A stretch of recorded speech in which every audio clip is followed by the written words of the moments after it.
Hello ladies and gentlemen, once again this is Jeremy Smith. As you guys know, I brought you a video talking about the A6300. I just talked about some of my initial thoughts based on the announcement. Now I warned you guys that I didn't have the camera in my hand yet, and so a lot of things change whenever you get a chance to actually hold something. The good news is now I actually have the A6300 in my hands, and really guys, it looks pretty much exactly like the A6000. It does have a metal body now, so actually that makes it feel a lot better. That's something that I felt could be improved on the A6000.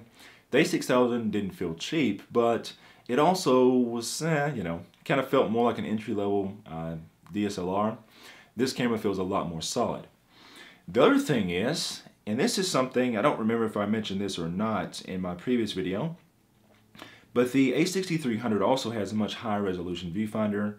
It's 2.3 million dots, basically a million more dots more than what we had in the A6000, and it has a much higher refresh rate of 120 frames per second. Now, whenever you use the camera, as soon as you pick it up, I immediately took it out of the box, I looked through the viewfinder, and I hadn't really noticed this a whole lot in the specs, but whenever I looked through, the difference was amazing. It's much more lifelike, much higher resolution. So I must say that's a huge improvement there. And of course, we have that microphone jack that I was so excited about in the video that I made prior to this one. I haven't had a chance to test much video on this camera, but I will be testing that very soon. The thing that I didn't realize, of course, in the press release is that microphone jack is actually covered by a new style door, and that door actually feels a lot more, let's see, what's the word here? I suppose you could say it's just a lot easier to work with. It's much easier to open and close, and it just seems more solid in general. So yeah, I thought that was worth mentioning. And let's see here. Of course, we've got a lot of new video capabilities, and I will be testing out this in the future. Now, this camera can do up to 30 frames per second whenever you're doing 4K video. And 4K, I'm not the most excited about 4K. It is nice that we're continuing to advance in this area. It's nice that this camera can do it in body. Now, if you're very serious about doing 4K video, I still think that you need to take advantage of an external recorder. And this camera does have an uncompressed HDMI out, so you can certainly do that with it. Doing 4K in body, it does seem to generate a lot of heat, and so on the cameras we've tested it on in the past, like the RX100 Mark IV and let's see, the A7R II, on both those cameras, they do have very limited 4K recording time whenever you're recording in body, because after a little while, the heat becomes an issue and the camera has to shut down. So if you're very serious about doing 4K, use an external recorder. And if you guys get very interested in that, perhaps I'll have to connect this camera to a 4K recorder and give you more samples about that at a later date. When shooting 1080p video, you can do up to 120 frames per second, and that's something that's very impressive as well. So if you're wanting to do slow motion video and things like that, this camera would be very good for that capability. Let's see here, what else do we have? It's still 11 frames per second. Now, the other thing is this camera has a much improved autofocus system. Let's see here. All these camera companies keep putting so many autofocus points on the cameras, I can no longer memorize the numbers. I actually have to look. The A6000 had 179 points. This camera has 425 autofocus points. Oh my goodness, that's insane. Now, as you guys know, I'm not much of an action photographer. I did do a little bit of a test with the tracking on this, and it works pretty much like the A6000. It does seem to be a lot more, let's see here, how can I put this? It seems to be a lot more sure when locking on to a target. The lock on seems to be a lot more stable, and it seems to track better. Once again, I can test this, guys, for you in a future video. For me, though, the biggest thing that I noticed about this new focus system is just the method in which you can change autofocus points.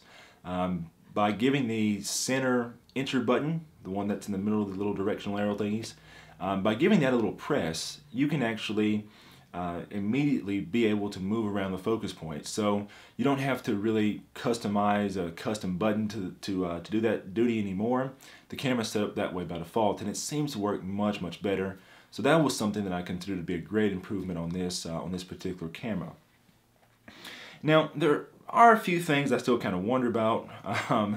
You know, I kind of wonder about some of Sony's decisions. The biggest thing I wonder about with this camera, frankly, is the price tag.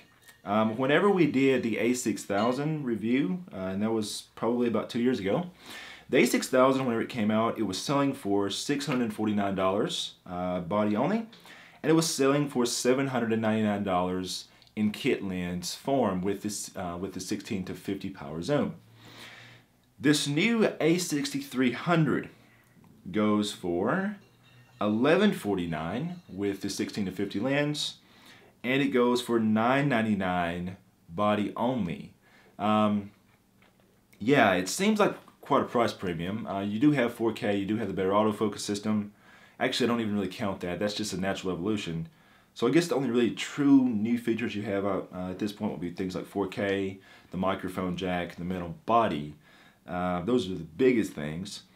But I don't think that, I kind of wonder where Sony's going price-wise, because it's starting to become priced more like a mid-range DSLR, yet it lacks a lot of things that a mid-range DSLR has. The control system, even though it's greatly improved over the A6000, it is not up to mid-range DSLR standards by any means, by any stretch of the imagination. You do have a single dial that's used to change, let's see here, on this camera it's used to change like your aperture, and then you have the little dial that's around the directional buttons that's used to change shutter speed. Of course, you can customize all those, and it's kind of some finger gymnastics are kind of in order whenever you get ready to change those while you're shooting. It's pretty awkward. It's definitely about the same amount of awkwardness that you get when using an entry-level DSLR and not something mid-range like a Canon 80D or a Nikon D7200. So I kind of wonder about that, you know. The Sony NEX7 was much better in its controls with its 3-dial type interface. You know, you had your 2 top dials that were shutter speed and aperture. This camera has that top dial. It has the mode dial right beside it. So sometimes when I was shooting, I would think I was changing the I would think that I was changing like the you know, the command dial, but I'd be touching the mode dial. I don't know, the controls on this camera, frankly, I think are just a mess, you know. Now, the A6000, I gave it a little bit of a break because, once again, it was priced more like a more entry-level DSLR. This camera is starting to, it's kind of like it wants to grow up, but it can't quite fill the shoes yet, you know. So, I don't know, it's priced more like a mid-range DSLR, but its controls pale in comparison.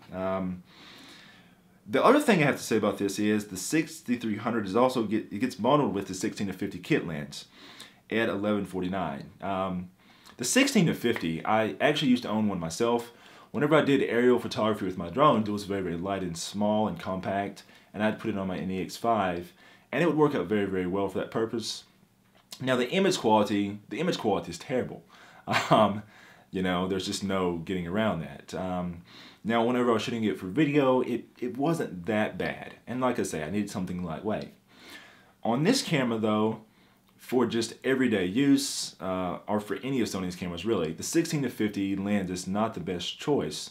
Now, for some of their smaller mirrorless models like the A5000 and such, it does make sense because it's a compact lens. But once again, this camera is wanting to be more of a mid-range DSLR type competitor, and so putting this crippled lens with it is a complete and total joke to me. I have no idea what they were thinking.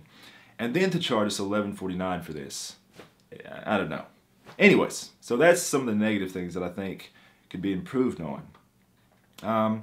If you're going to be, you know, purchasing this camera, I'd highly recommend buying this body only. And you guys can see I actually have the 35mm 1.8 on here right now, which is one of my favorite lenses for the crop sensor mirrorless cameras. It's very, very inexpensive. I think it goes for about $400. And it's a very, very good lens. And it's also reasonably compact, as you can see. So I recommend sticking with something like this. Hopefully Sony will give us some much nicer mid-range zoom lenses that don't cost a fortune for E-mount mirrorless. Anyways, okay, so that's the main things I noticed. I'll probably post a few sample images in the description for you guys. I did shoot RAW and JPEG. I can't open the RAW files yet in anything Adobe makes because there isn't a RAW converter update, but I will put a few of the JPEG sample images in the link below. You guys know I'm not very sample photo driven because there's loads of sample photos on the internet for the most part. And so, unless we're testing a camera that's very, very new and groundbreaking, the sample images don't tell you a whole lot, really. But I will post a few there. And let me know what you guys think. Write me in the comments below. If you'd like me to test some other capabilities of this camera, just let me know, and I will see about making follow-up videos. Do take the time to follow me on Instagram and Twitter. I have been posting a lot more photos on Instagram lately. A lot of people have asked me more about my own personal work, and so I've been doing a lot more of a showcase for my work on Instagram. Also, take time to follow me on Snapchat. I'm also, let's see, pretty much on everything. I'm Photog J the Great, so check me out on Snapchat as well. That's where I've been posting a lot of kind of behind the scenes sorts of things. And that also will give you a very, very good idea of products I will be reviewing, because I like to go on there and kind of post all the stuff that I'm testing. So follow me on Snapchat, Photog J the Great as well. Until next time, guys, don't forget to like, share, and subscribe. If you have any questions, write me in the comments below. This is Jeremy Smith, signing off.